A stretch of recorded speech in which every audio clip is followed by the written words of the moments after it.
Você já foi julgado pelas suas companhias? Você já chegou a sofrer algum preconceito em função das pessoas com as quais você estava andando? Olá, bem-vindo, bem-vinda a mais um vídeo aqui do meu canal. E hoje a gente vai discutir essa história. Será que você pode ser julgado pelas pessoas com que você anda? Nos tempos de Jesus, existiam os fariseus. O que eram os fariseus? Os fariseus eram um tipo de judeu que eles se julgavam superior aos outros.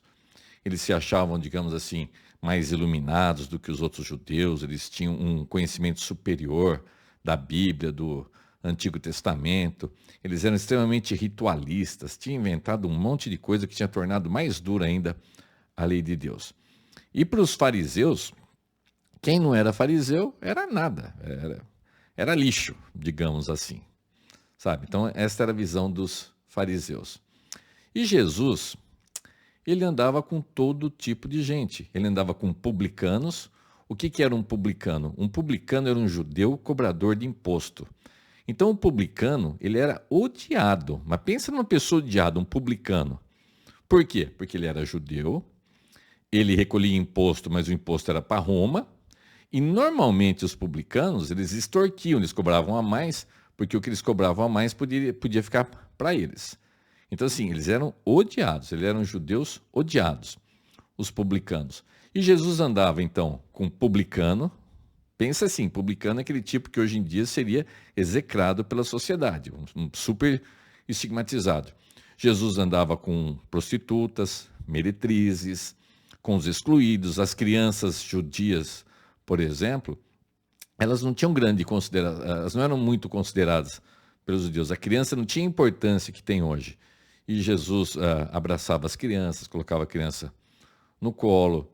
Jesus andava com mulheres, as mulheres também tinham um papel meio secundário, ali não eram muito valorizadas. E os escribas e fariseus, eles estavam criticando Jesus, que Jesus falou assim, olha esse daí, senta com pecador, come com pecador, com publicanos e pecadores. Naquela época de Jesus comer com alguém, não era só você estar socializando.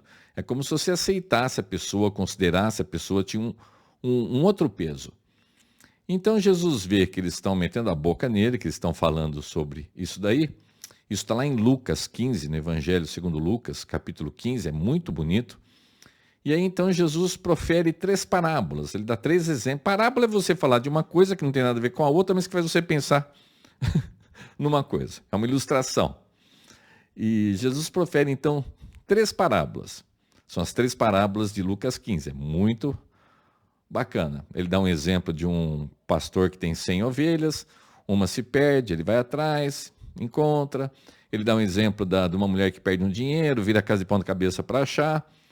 E a temática é sempre a mesma, é mostrar o tanto que uma pessoa é importante para o reino de Deus. Aí ele profere a parábola do filho pródigo. É uma das passagens mais conhecidas da Bíblia, é super conhecida isso daqui. E eu vou ler aqui para a gente. Então vamos lá, ó. É Lucas 15, deixa eu aumentar aqui para mim.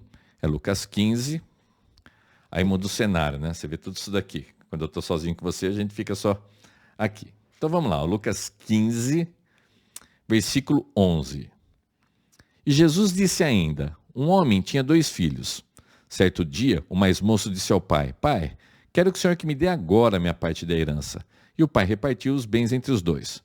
Poucos dias depois, o filho mais moço juntou tudo que era seu e partiu para um país que ficava muito longe.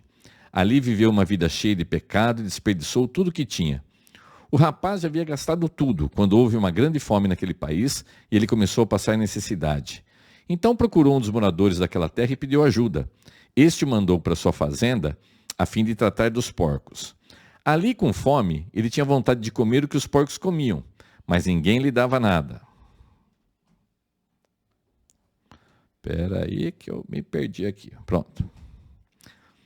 Caindo em si, ele pensou, quantos trabalhadores do meu pai têm comida de sobra e eu estou aqui morrendo de fome? Vou voltar para a casa do meu pai e dizer, pai, pequei contra Deus e contra o Senhor. Não mereço mais ser chamado de seu filho. Me aceite como um de seus trabalhadores. Então ele saiu dali e voltou para a casa do pai. Quando o rapaz estava longe de casa, o pai o avistou. E com muita pena do filho, correu, o abraçou e beijou. E o filho disse: Pai, pequei contra Deus e contra o Senhor, e não mereço mais ser chamado de seu filho. Mas o pai ordenou aos empregados: Depressa, tragam a melhor roupa e vistam nele. Ponham um anel no dedo dele e sandálias nos seus pés. Também tragam e matem o bezerro gordo. Vamos começar a festejar, porque este meu filho estava morto e viveu de novo. Estava perdido e foi achado. E começaram a festa. Enquanto isso, o filho mais velho estava no campo. Quando ele voltou e chegou perto da casa, ouviu a música e o barulho da dança. Então chamou um empregado e perguntou: O que está acontecendo? O empregado respondeu: O seu irmão voltou para casa viva e com saúde. Por isso seu pai mandou matar o bezerro gordo. O filho mais velho ficou zangado e não quis entrar. Então o pai veio para fora e insistiu com ele para que entrasse. Mas ele respondeu: Faz tantos anos que trabalho como um escravo para o Senhor e nunca desobedeci uma ordem sua. Mesmo assim, o Senhor nunca me deu nem ao menos um cabrito para eu fazer uma festa com os meus amigos. Porém, seu filho desperdiçou tudo o que era do Senhor, gastando dinheiro com prostitutas. E agora ele volta e o Senhor manda matar o bezerro gordo. Então o pai respondeu: Meu filho, você está sempre comigo e tudo que é meu é seu. Mas era preciso fazer esta festa para mostrar a nossa alegria, pois esse seu irmão estava morto e viveu de novo. Estava perdido e foi achado. Cansativo, né? Li um pedação para você. Essa é a parábola do filho pródigo. O cara cansa de ficar com os pais, talvez seja a sua história, né? Você não aguenta mais ver os seus pais na frente, você quer a sua parte do dinheiro do seu pai. E naquela época, o filho mais velho, ele ficava com 2/3 da herança e o mais novo ficava com 1/3 da herança. Então, esse mais novo, ele pediu a parte dele, que seria 1/3. O pai era rico, então devia ser uma boa quantidade de dinheiro. O pai pega, dá para ele. Ele pega esse dinheiro, um tempinho de nada depois, ele vaza e ele vai para longe, né? Ele quer ficar longe da influência dos pais, da família e tudo mais. E ele torra tudo na farra. Ele vive uma vida dissoluta. Depois, mais para baixo, no texto, você vê que ele gastou com prostitutas. Ou seja, ele torrou o dinheiro do pai. Aí veio uma fome naquela terra. O cara começa a passar necessidade. Até porque quando você está cheio de grana no boteco, na balada, você está cheio de amigos. E quem banca tudo para todo mundo está sempre cheio de amigos, né? A hora que acaba o dinheiro, você vai ver quantos amigos você tem. Então esse cara perde tudo, começa a passar fome, porque além de perder tudo, chega uma fome, uma seca, sei lá, nessa região. Aí ele pede ajuda, fala assim, ó, vai trabalhar na fazenda, vai trabalhar para cuidar de porco. A gente não consegue entender isso.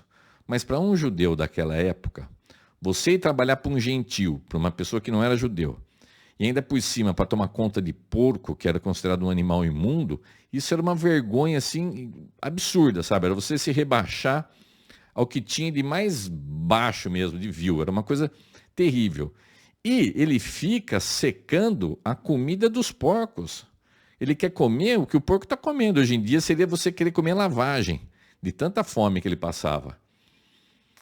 Aí ele pensa, fala, puxa vida, meu pai lá, os empregados comem tão bem, e eu estou aqui querendo comer comida de porco. Eu vou voltar para meu pai, vou pedir desculpa, vou falar, ó, pequei contra Deus, pequei contra o Senhor, não sou digno de ser chamado de filho, mas por favor, me trata como um empregado então, para pelo menos ter o que comer. Aí ele volta para a família, imagina ele voltando, ele imaginando a dura que ele ia levar, a bronca, o desprezo que ele ia levar, mas ele volta. Quando o pai vê de longe, eu imagino assim, o pai sorrindo, o pai vai correndo até ele, essa é outra coisa que é difícil para a gente entender também. Naquela época, correr era perder a compostura, era meio que perder a dignidade, sabe? Pessoas de posição não saíam correndo para ele, você tinha que andar meio que educadamente, né? O pai não está nem aí com isso, vai lá correndo, beija, abraça. O menino fala, pai, pequei contra o céu, contra a terra, pequei contra o Senhor, tal. E ele fica feliz, ele manda trazer uma roupa, ele manda pôr sandália nos pés, porque o cara devia estar descalço, devia estar pior do que mendigo, né? Tipo assim, um nóia, o cara estava vivendo no chiqueiro, querendo comer comida de porco.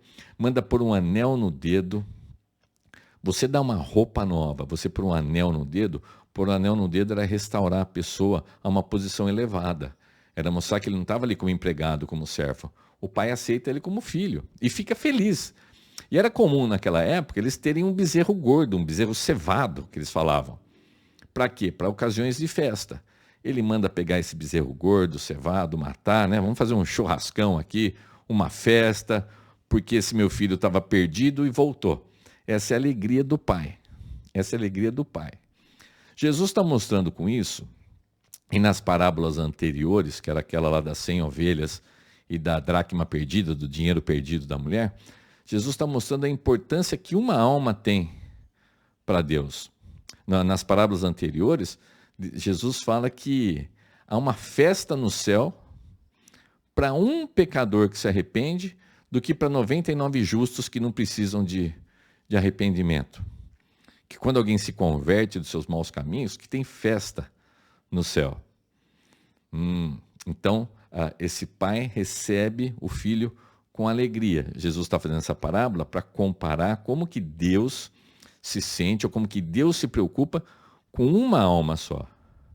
Às vezes a gente se sente nada, né? Mas por uma alma, pode ser você, eu, por uma alma, Deus se preocupa com você. E Deus tem alegria, e tem uma festa no céu quando uma pessoa se converte. Mas olha só, o irmão mais velho já tinha o dobro da herança, morava com o pai, estava tudo bonitinho lá. O irmão mais velho fica pé da vida, fica muito nervoso. Como assim? Esse folgado volta, e não é assim que as pessoas julgam mesmo? Esse folgado volta e agora quer o quê? Vai dar um de gostosão aí? Meu pai está dando festa para ele? O que é isso daí? E não sei o quê. Nisso Jesus está cutucando os fariseus que estavam falando mal dele, de andar com os pecadores, com os publicanos. Porque para os fariseus, as pessoas com as quais Jesus andava, elas não valiam nada. E Jesus está mostrando a importância destas pessoas, que Deus está preocupado com essas pessoas. E aí o pai, então, vai lá com esse filho mais velho e fala, escuta, entra na festa aqui. E ele fala, não vou entrar, você nunca me deu nada, eu sempre estou aqui certinho, bonitinho, que é o que os fariseus achavam, né? Que estava tudo certinho, bonitinho, que eles sabiam mais do que os outros sobre Deus. E o pai ainda fala, filho, o que é isso? Você sempre esteve aqui comigo. O seu irmão estava perdido, o seu irmão estava morto e reviveu. A gente tem que comemorar. E é assim que acontece quando uma alma se converte para o Senhor, quando uma pessoa se converte para Deus. Para as pessoas que ficam julgando com quem a gente anda, você dá uma banana para essa pessoa. Agora, olha só que interessante. Jesus andava com todo tipo de gente. Isso é verdade mesmo. Ele andava com todo tipo de gente. Tinha prostitutas, tinha mendigo, tinha publicano, tinha corrupto, tinha ladrão, tinha de tudo atrás de Jesus. Mas a palavra de Jesus era sempre, arrependam-se dos seus pecados. Não é que ele andava com pessoa errada e falava, não, vamos curtir essa sua vida errada, é assim mesmo, cada um com a sua vida. Não, Jesus tinha amor por essas almas, Jesus queria salvar essas almas, então ele tinha essa mensagem de arrependimento. Quando alguém fica julgando as suas companhias, ou fica julgando você, você não merece, sabe? Às vezes para a família, você comete alguma coisa numa certa idade, quando você é novo, e os seus parentes, por resto da vida, 50 anos depois, 30 anos depois, sei lá, ninguém ainda fica pondo o dedo na sua cara, querendo acusar. A sociedade é muito assim, né? Às vezes a gente tem uma época da vida, quem que não toma umas atitudes erradas? Quem que nunca fez algo que não devia? Quem que não disse uma coisa que não devia, tomou uma decisão errada? Sei lá, todo mundo tem a sua história. E a gente fica marcado por isso daí. Imagina o cara que está preso. O cara que está preso, ninguém tem dó. Às vezes você mesmo fala, bem feito mesmo, você tem que apodrecer. Mas não é assim que Deus, não é assim que Jesus olha para a humanidade. Jesus olha para a humanidade com amor, com muito amor. Inclusive o preso, o estuprador, o assassino, o ladrão, o político ladrão, sei lá, o que for, Deus está pronto para perdoar se você se arrepender e Deus está preocupado com você. Olha, por uma alma, Jesus dá o exemplo das 100 ovelhas que o cara tinha. Se ele perdesse uma, ele ia atrás. Ia voltar feliz com a ovelha nas costas. Ia chamar os amigos e falar assim, vamos se alegrar. Eu encontrei a minha ovelha aqui. A mulher que tinha perdido a moeda, ela vira a casa de ponta cabeça, tudo, encontra a moedinha que ela tinha perdido. Ela tinha 10 moedas, perdeu uma moeda. E ela chama as vizinhas, fala, vamos comemorar, eu achei. É assim, quando uma alma se converte, tem festa no céu. Então, você é importante sim. Eu estou falando isso porque é uma época em que todo mundo está muito deprimido, muito depressivo. Você sabia que os remédios que mais vendem no mundo são os remédios para depressão? São os calmantes? Não que não acho normal, né? Se você está precisando, tem que tomar remédio mesmo. Mas as pessoas estão muito tristes. E às vezes essa tristeza é porque você não se sente amado, você não se sente querida por ninguém, você se sente excluído, você se sente julgado. Tem alguém lá em cima que ele sabe todos os seus podres, ele sabe o seu pior. Eu disse aqui outro dia que se as pessoas me conhecessem, quem fala mal de mim, se me conhecesse direito, ia falar mais ainda, porque eu sou muito pior do que eu pareço. E Deus conhece esse nosso muito pior. Mas Deus está sempre pronto para perdoar, para aceitar e para transformar as nossas vidas. Como? Você tem que se arrepender e aceitar Jesus como seu Senhor e Salvador. É assim que a coisa funciona. Que vocês tenham um lindo e abençoado final de semana, uma semana pela frente, eu sei lá quando você está assistindo esse vídeo. Muito obrigado pela sua presença aqui. Vamos lembrar que... Deixa eu voltar aqui, cadê?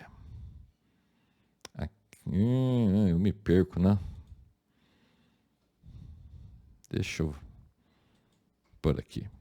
Eu falei aqui sobre Lucas 15, 11 a 31. E se você quiser ver o meu vídeo no YouTube, quiser divulgar para alguém, esse é o meu canal, Daniel Tetel. Você pode entrar lá, curtir o vídeo, mandar para alguém. Eu vou ficar feliz. Se você fizer isso, você pode acabar ajudando alguma pessoa que esteja precisando. Pessoal, tudo de bom. Fiquem com Deus. Um lindo e abençoado final de semana, semana pela frente.